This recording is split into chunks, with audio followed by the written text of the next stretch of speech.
அன்புள்ள ராமநாதபுரம் மாவட்ட மாண்புமிகு அமைச்சர் பெருமக்கள்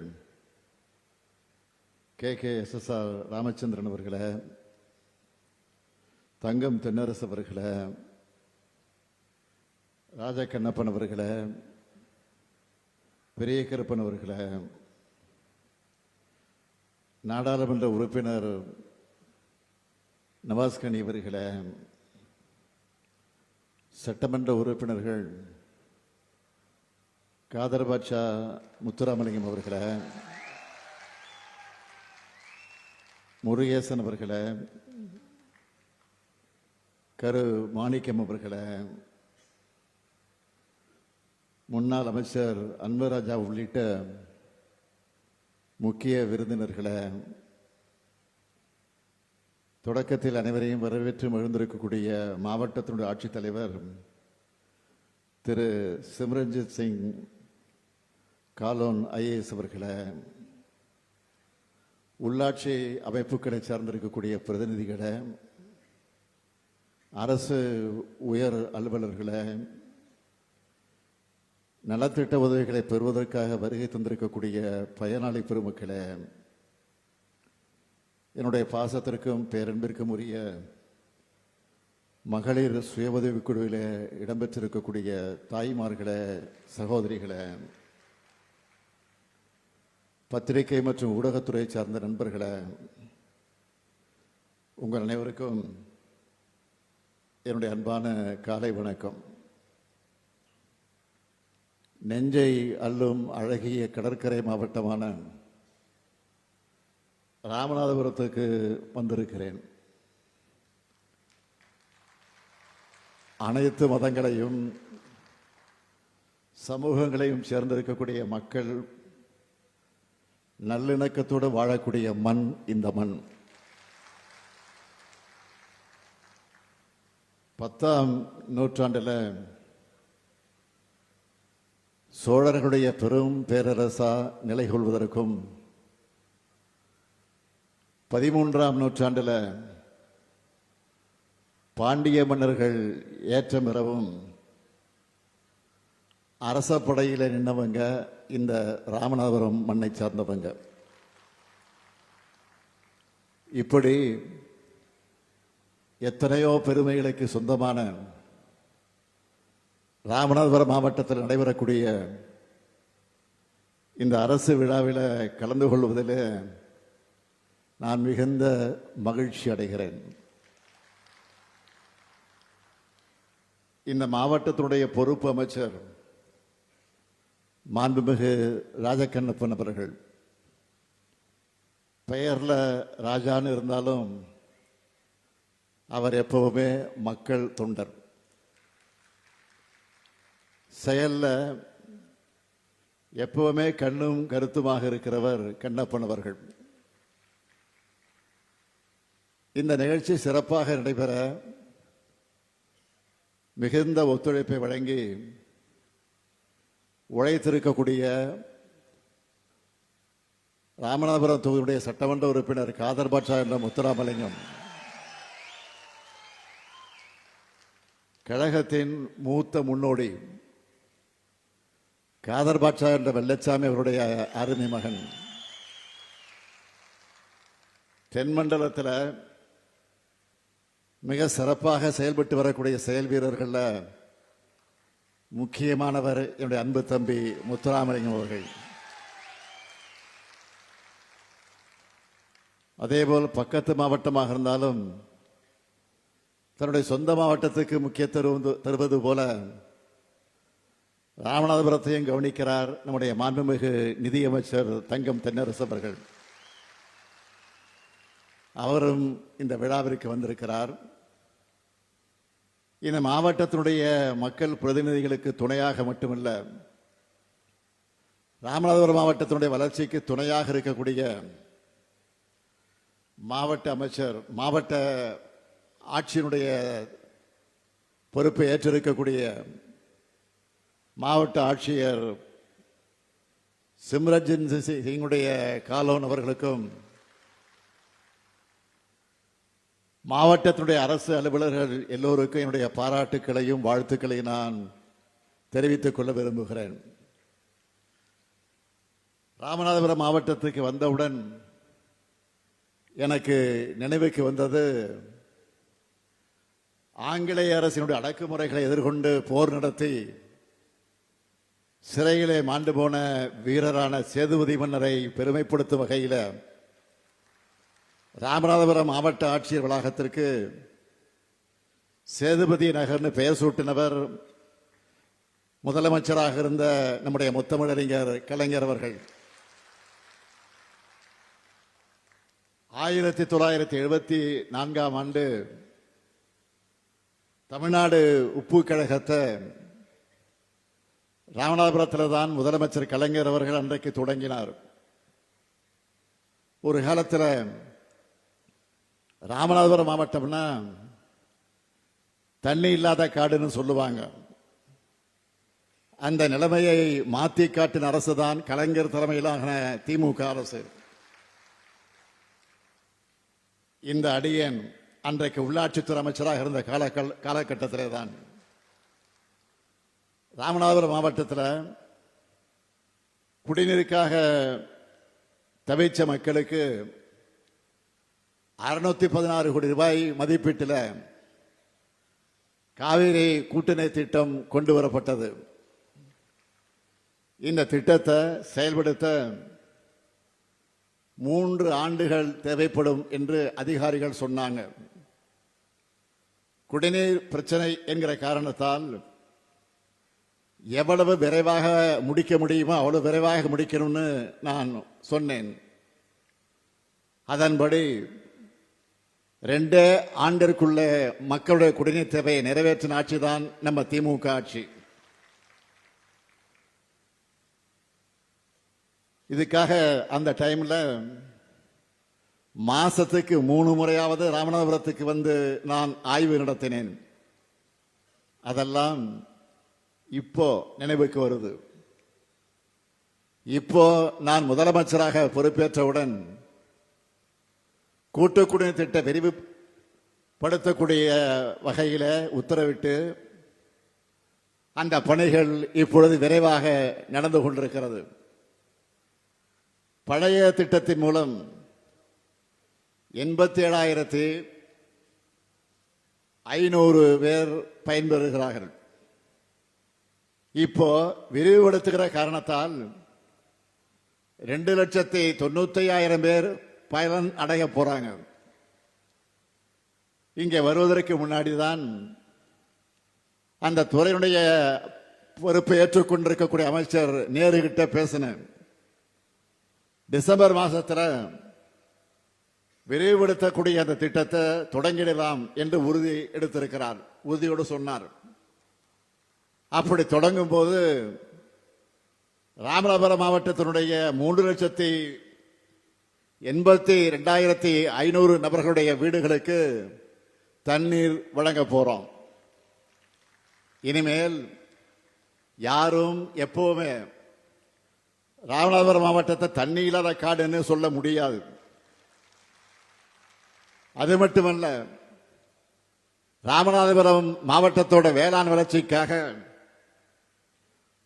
பார்த்திபனூர்ல மதகு அணை கட்டப்பட்டது கழக ஆட்சியிலே தான். கண்மாய் ஊரணைகளை முழுமையாக தூர்வாரி வரத்து கால்வாய் அமைச்சு அதன் மூலமாக விவசாயிகள் இப்போ பயனடைகிறாங்க. கடலாடி சட்டமன்ற உறுப்பினராக இருந்த அண்ணன் சுபத்தங்க வேலன் அவர்கள் சட்டமன்றத்தில் அன்றைக்கு கோரிக்கை வச்சார்.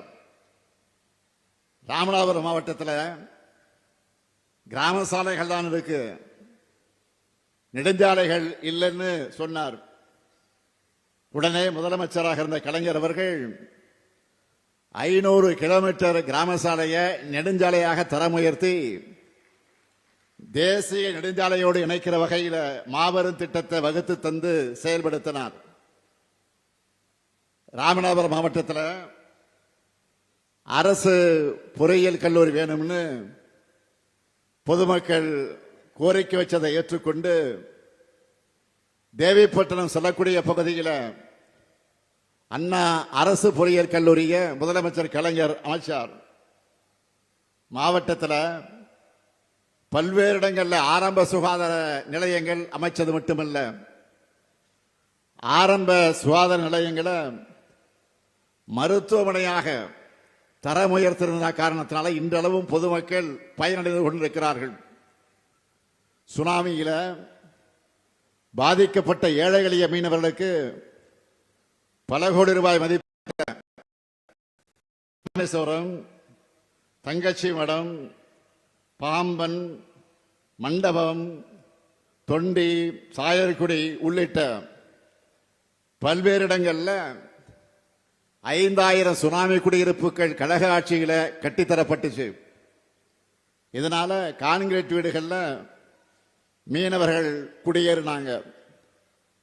மாவட்டத்தின் பல்வேறு பகுதிகளில் உயர்மட்ட பாலங்கள் கட்டப்பட்டுச்சு.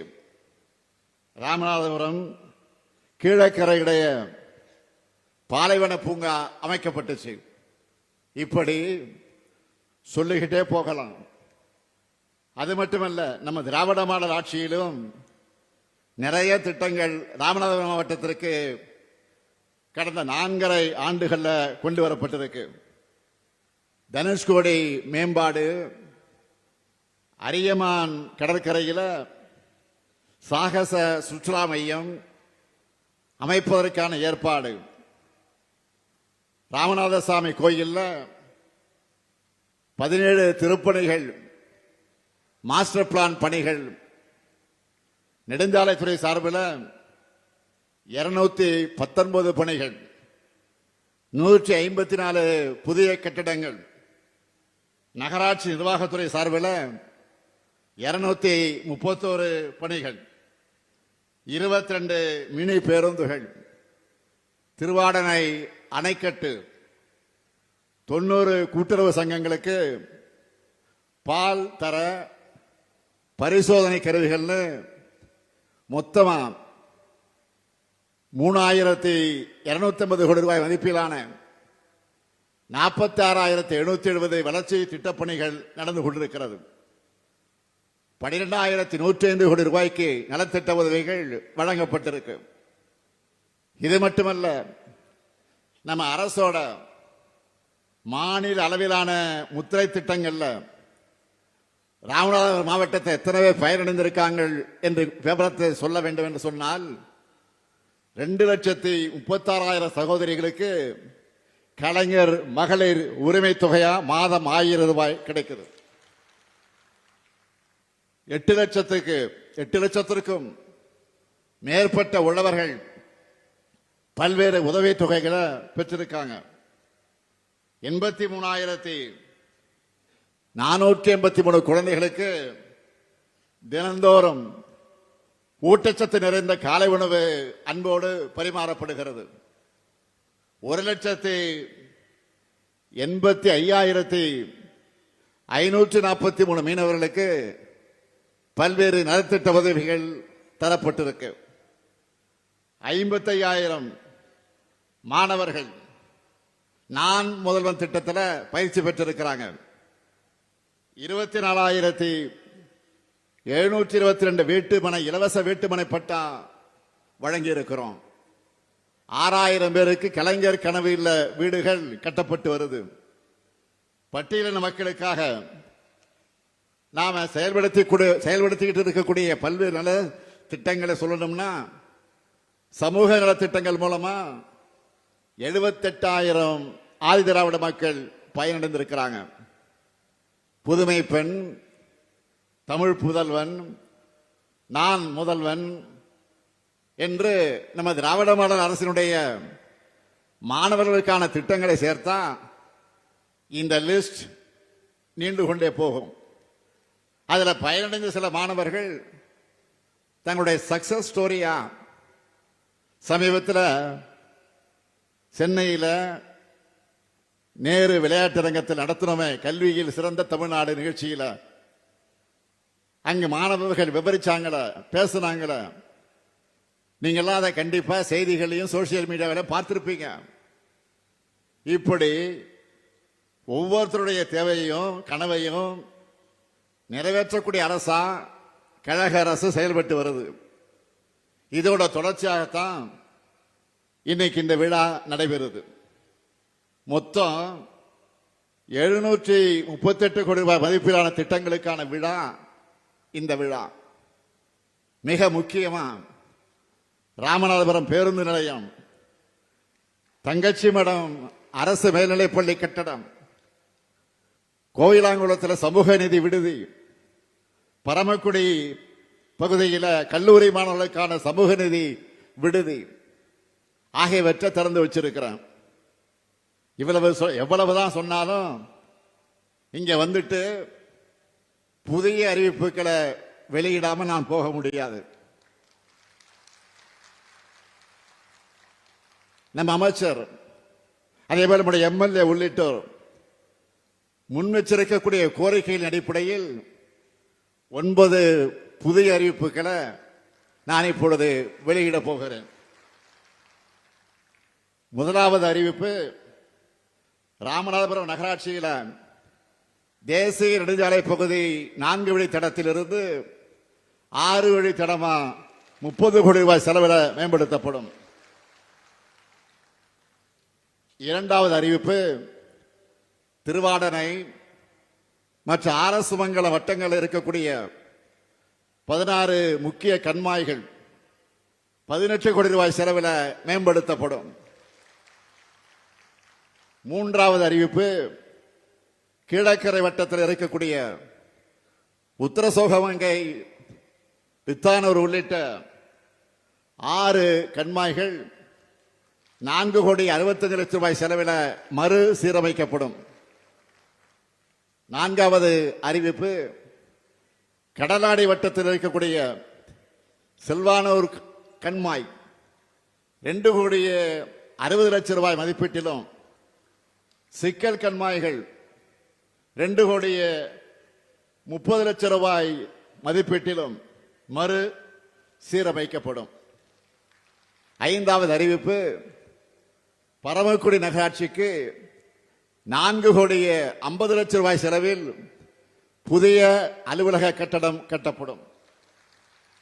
ஆறாவது அறிவிப்பு, ராமநாதபுரம் நகராட்சியினுடைய பழைய பேருந்து நிலையம் நவீன வணிக வளாகமாக மாற்றியமைக்கப்படும்.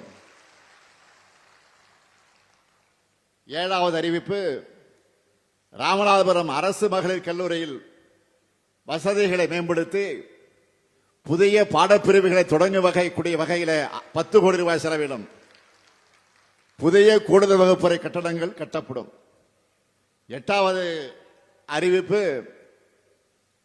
கீழக்கரை நகராட்சிக்கு 3 கோடி ரூபாய் மதிப்பீட்டில் புதிய அலுவலக கட்டடமும் 1.5 கோடி ரூபாய் மதிப்பீட்டில் நவீன மீன் அங்காடியும் கட்டப்படும்.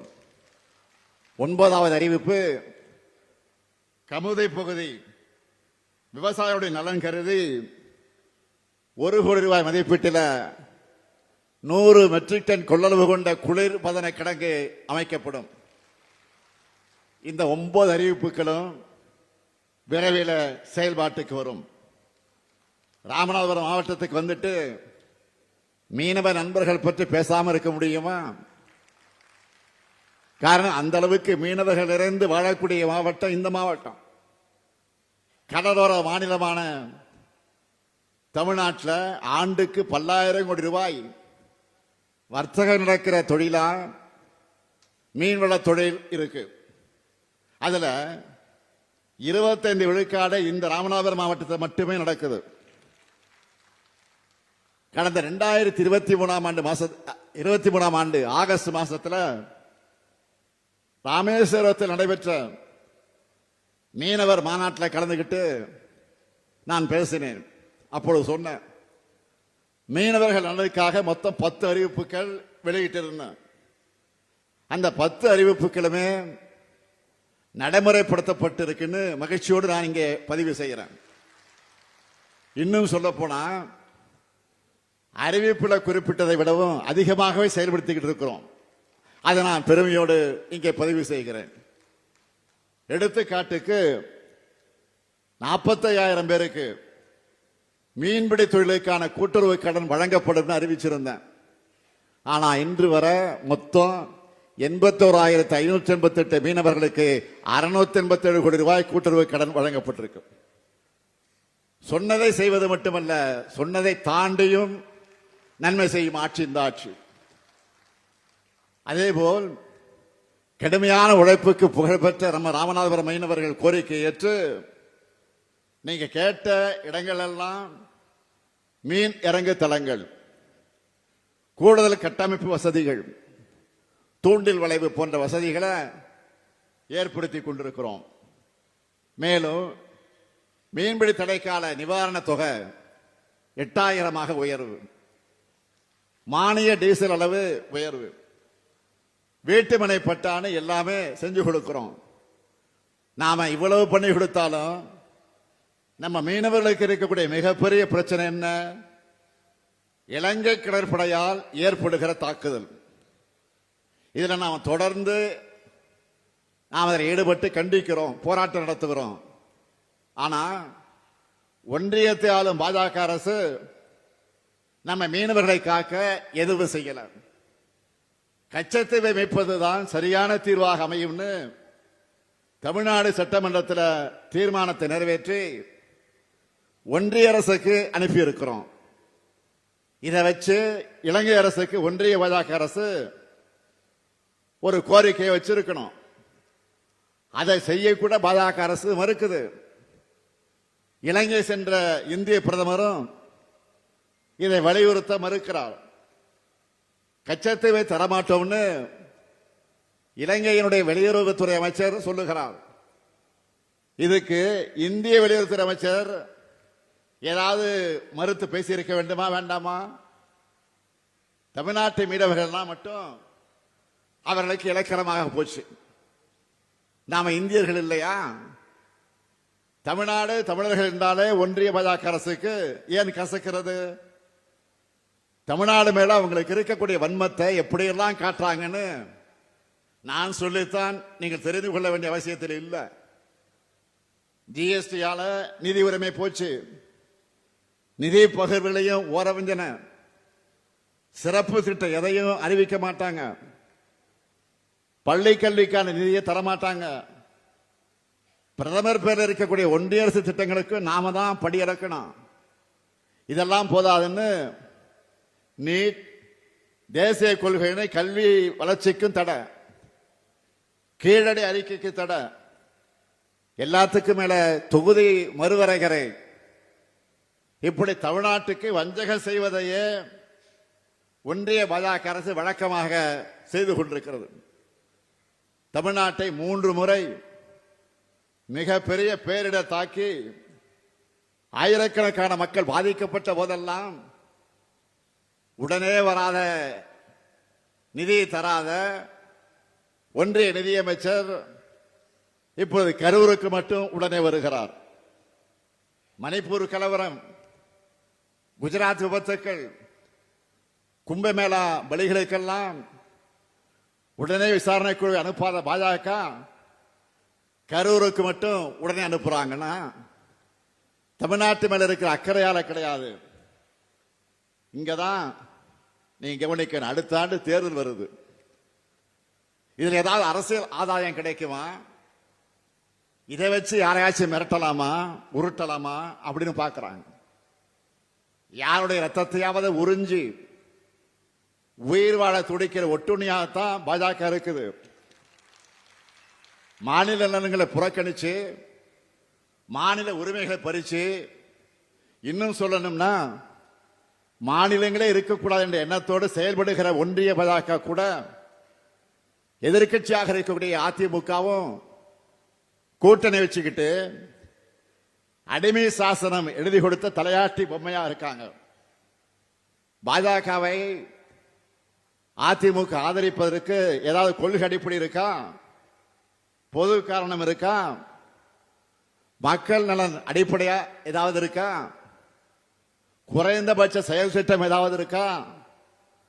எந்த கோரிக்கையாவது முன் வச்சு கூட்டணி சேர்ந்திருக்கிறாங்களா? எதுவும் கிடையாது. தவறு செஞ்சவங்க அத்தனை பேரும் அடைக்கலமாகி தங்களுடைய தவறுகளிலிருந்து தப்பிப்பதற்காக வாஷிங் மிஷின் தான் பாஜக.